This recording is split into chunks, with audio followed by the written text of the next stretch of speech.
Hey guys, welcome back to Kwmjam Ventures. Today I'm doing a bit of a review on my Giant Talon 29.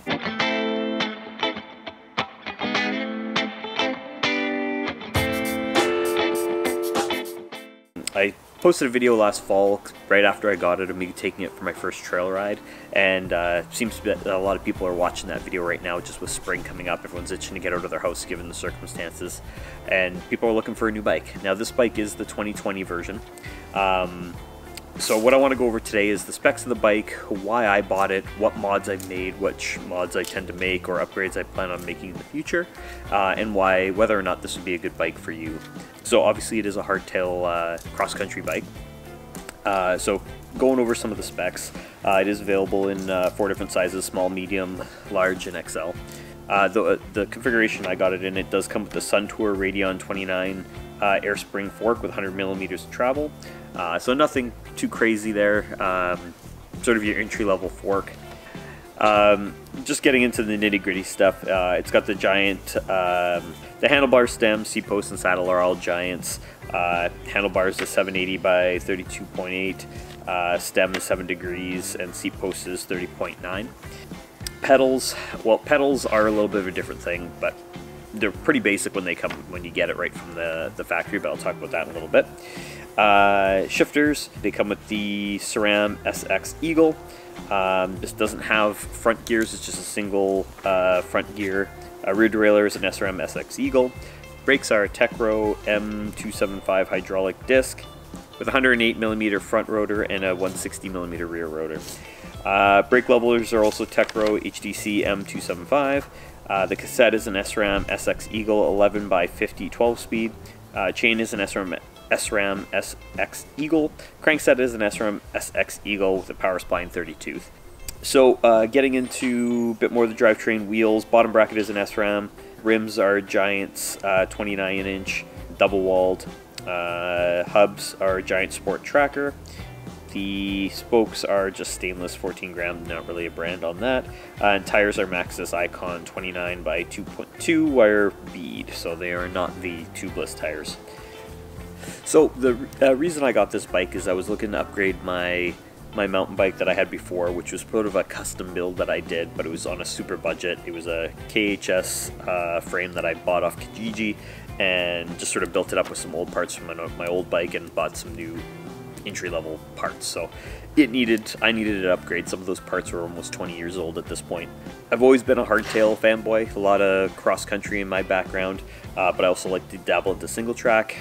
Couldn't really afford to get into a dual suspension bike, and I wanted something that was going to be my all-around purpose. I could ride it to work, I could take it on the trails, go for bike rides with the kids, but also I wanted it to be something where I could also play around with a little bit of trial stuff. I do have a trials background, which I'll talk about that in a minute, as far as for one of the upgrades that I want that's a bit more personal to me. And it's super light. The bikes these days are so light, it's ridiculous. The reason I went with the 29 is I test rode the 27s and the 29s of the same exact bike, and you know what, the 29 just felt right. Even though I'm not that tall of a guy, the 29 felt good. Now when I did take it out on the trail, I did find that, yeah, it was a little bit harder to maneuver it around, but I think with that I just need to get some more trail time, and I'm really going to get it dialed and really get the feel for the bike, and I'm going to be able to handle it no problem. But it feels really good when you're riding around on it. So getting into what I did, upgrade, first thing I did, the pedals that it comes with are just your basic sort of cage pedals. First thing I did is I updated them to a set of Deities. I just wanted something that's a bit more like a flat pedal. As I mentioned, I have a bit of a trials background, so I just really love that type of a pedal. So it didn't even leave the bike shop without having that upgraded. The seat post, when you get it right from the factory, is really, really long, which is good because if you're a taller rider, you're gonna have a lot of room there. But with me being a smaller rider, I like to do some single track, more technical stuff from time to time, so I like to lower my seat right down. And with having the second water bottle holder on the tube, it really prevented the ability of lowering your seat tube really down. So I actually did cut about 3.5–4 inches off the seat tube just to give me some more space.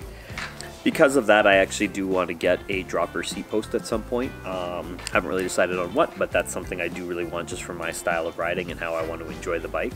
The handlebars on it are very wide right from the factory. I haven't cut them down yet, but I am probably going to shave them down a little bit. They're a little bit too wide for my liking. But other than that, there's one other upgrade that I do want to do, which is the brakes. Now, don't get me wrong, these brakes are not bad by any means. If you're looking to get into cross-country mountain biking, riding trails and whatnot, these brakes are actually really fantastic. They do a good job of stopping you.